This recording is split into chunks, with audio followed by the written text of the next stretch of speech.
buhos muna, ano, para sa gayon ay maganda yung ating pulso doon. So tara, let's go. Tapos yung magpupum, lagi ko ipakita yung pum guys, para ano, ma-hour kayo, no. Hindi naman kayo makakreate ng ano, ng latte art kung hindi maganda yung pum nyo. So ganyan guys yung pum natin, no. Yan, tingnan mo mabuti guys. Yan ha. Okay, let's go.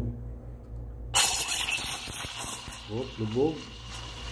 Napaka-easy lang, no. Saka nawala yung ingay na kaagad, no.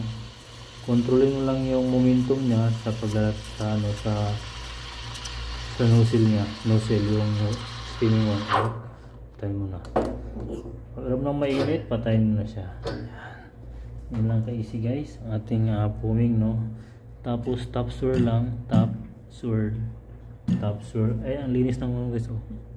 May foam na yan sa loob siya. Yan. Let's go. Latte art tayo.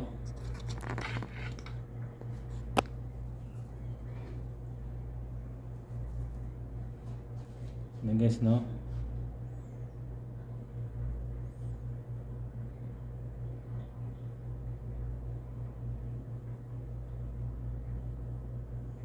Linis na guys, no.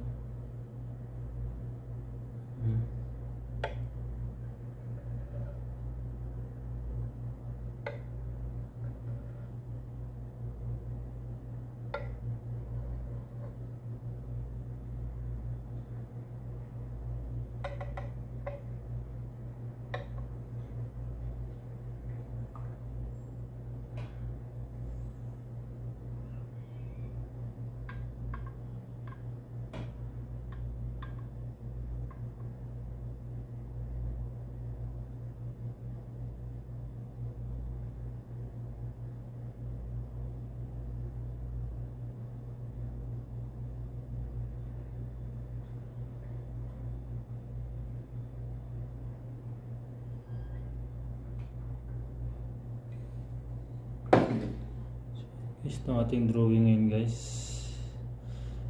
Minamaster ko talaga ito kasi dito ko nahihirapan sa kanya, yan, oh.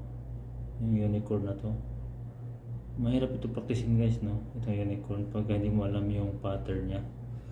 So lagi ko siyang pinapractice, lagi ko siyang nilalate art kasi nahihirapan ako rito